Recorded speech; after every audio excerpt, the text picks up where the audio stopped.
Yes, he'll go quickly. Hogg is with him. We've seen this before from Hogg.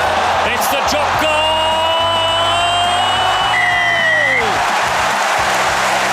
He gets a penalty for his side. They've gone quickly. Is there anybody home? Cutting in is Gareth Davis. Davis for the line! Oh, he's busier than Kevin Bacon's acting career.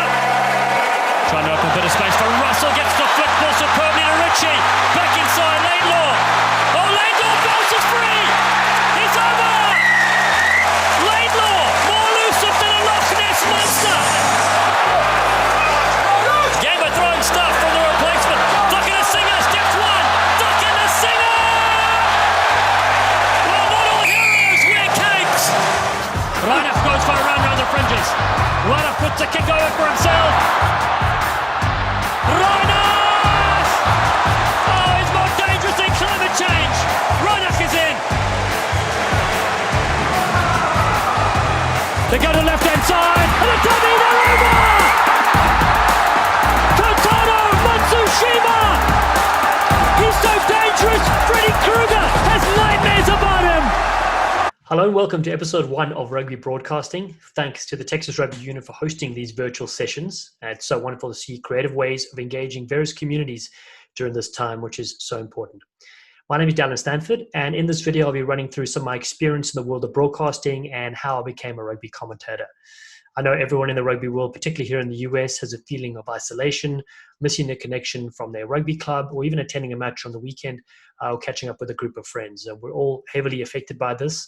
And for me, my job was commentating rugby matches to large and sometimes smaller stadiums, but where thousands of people gather. So, of course, I know exactly how you guys are all feeling. But this gives the opportunity to talk about rugby broadcasting, and there may be some of you who want to become commentators or voices in the sport, and perhaps some of you already are. So the brilliant thing about broadcasting, much like playing rugby, is that everyone brings something different to the table, and no human is the same. And I think that's pretty great and unique about broadcasting as well. So my background, I grew up in Cape Town, South Africa. I fell in rugby with a very young age. I was about 10 years old when my grandfather gave me a VHS tape. Yes, those old school things. It had 101 rugby tries from the international playing days from the 1970s and 80s. I must have watched this video about 3,000 times. And I just loved the excitement, the crowd cheering, the commentators in particular. So much so that I recited and could memorize a lot of those commentary one-liners. So I suppose that's kind of where my first kind of spark into the broadcasting world came to be. But then later in life, I got a chance to witness the great Nelson Mandela become the first democratically elected president of South Africa. And he used the sport of rugby to unite a racially divided nation during the 1995 Rugby World Cup. And like millions of other South Africans, I took to the streets after Joel Stransky kicked the winning drop goal for the Springboks to defeat the famous All Blacks 15-12 in extra time. And they became world champions for the first time. And it was the first event South Africa was invited to. And so that had a large impact on my life. And I saw how powerful sport, in particular rugby, could be as well. So fast forward, I came to the US in 2003. I was visiting on a holiday after finishing university, and I played some rugby with the Occidental Old Boys in Los Angeles. And it's so interesting how, if you're open to life's journey, great things can happen. And I got a chance to come back the following year. The rugby club invited me back, and I met my wife-to-be. And she's now more famous than I am in the rugby world. She has got rugby videos called Very Explains, and she knows nothing about the game, but certainly enjoys a drink telling people about it. So my playing journey, I was fortunate enough to then represent the USA in sevens on the HSBC World Rugby 7 series from 2006 to 2009. And I've always been passionate about trying to work in sports.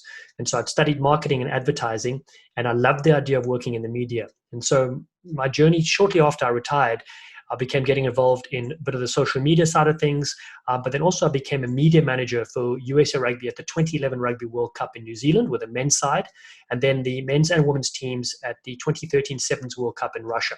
And it was a unique and beautiful way to experience the sports media world, but working with a team as well.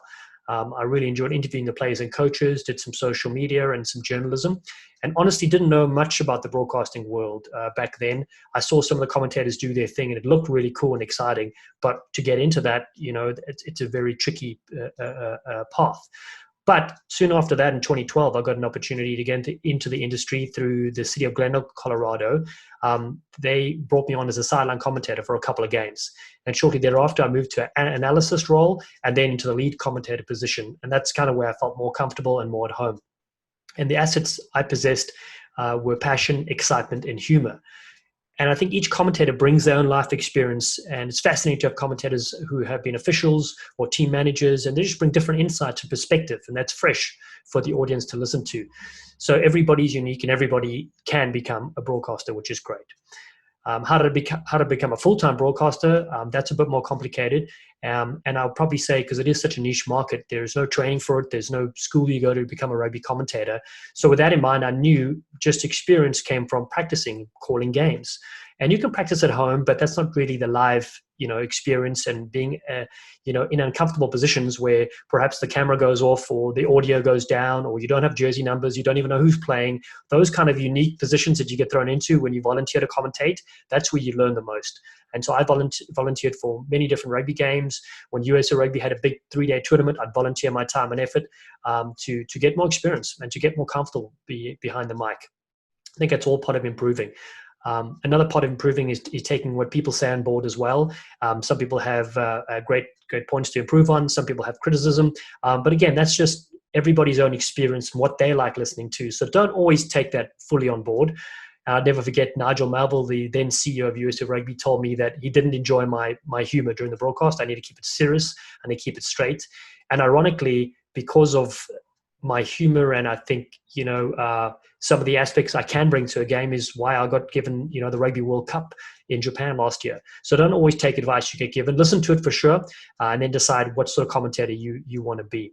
And so that journey for me got accelerated, and now I've got a chance to do that World Cup last year with Joel Stransky, 24 years after he kicked that winning goal in 95. I've been fortunate enough to do the Sevens World Series in San Francisco and a regular voice on the HSBC World Rugby 7 Series, Major League Rugby, and a lot of USA test matches. And so if you want to improve, I would say do homework before each game, get the pronunciations of players right. I've been called, my last name is Stanford, which is pretty straightforward. I've been called Staniforth, Stanford, and a bunch of other different versions of that when I played. So I think it's important to get people's names right as much as possible. So I hope this little background gives you a bit of insight into my journey, into how I became a commentator, and why I love it. I mean, it's the passion, it's the excitement that you can bring to the game. It's the best seat in the house, honestly, to be that close to the action and to uphold the game's values, I think are very important as well. So thank you so much for listening and watching. Episode 2 is going to be more in-depth about the week in the life of a commentator and what it looks like. And then episode 3, we'll field all your questions. Thank you so much for listening, you legends. Keep safe out there, and we'll see you soon. Shut the gates. Luke White has another go. Luke White, he wants Ada Salad. Look at it. Colin Isles, here he goes. Isles goes into fast forward mode, but Van der Kolk has him. Ball is available. Thomasine in support. Beautiful ball over the top. Yosefo! Big Martin Yosefo races away. They've taken the lunch money from South Africa and are up by 17.